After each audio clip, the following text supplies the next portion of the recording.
পৃথিবীতে এমন কোন জিনিস নাই যেখানে শান্তি তৃপ্তি হতে পারে নারী ছাড়া। পৃথিবী এমন কোন বিছানা নাই সেই বিছানায় শুয়ে শান্তি পেতে পারে মানুষ স্ত্রী ছাড়া। পৃথিবীতে এমন কোন খাদ্য নাই যে খাদ্য খেয়ে মানুষ শান্তি তৃপ্তি পেতে পারে স্ত্রী ছাড়া। পৃথিবীতে এমন কোন ব্যবস্থাপনা নেই যেখানে মানুষ শান্তি তৃপ্তি পেতে পারে স্ত্রী ছাড়া।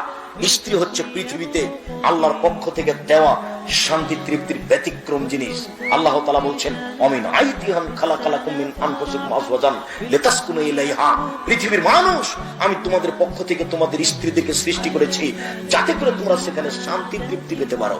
ও হলো শান্তির বস্তু, ও হচ্ছে তৃপ্তির বস্তু, ও হচ্ছে আনন্দের বস্তু, সর্ব ধরনের কল্যাণের সুবিধার বস্তু। ও তাহলে তুমি গালি দাও কোন লজ্জায়? তোমাকে তো আমি বলেছি জীবনে তুমি কোনোদিন বলবে না তোমার ঠোঁটটা মোটা। একবার যদি ঠোঁট মোটা বলো তাহলে তোমাকে 10 বছর ভালোবাসবে না। ভুলে তুমি বলবে না তোমার রংটা কালো। একবার যদি রং কালো বলো তাহলে মনটা ছোট হয়ে যাবে, 10 বছর যাবত তোমাকে ভালোবাসবে না। তুমি খালি বলো তোমার মতো কোনো ভালো মেয়ে দেখি না, তুমি আমার চোখে সবচেয়ে সুন্দরী, তোমার চাল চলন আমার কাছে খুবই ভালো, প্রশংসা করো, সারা রাত পা টিপে দেবে।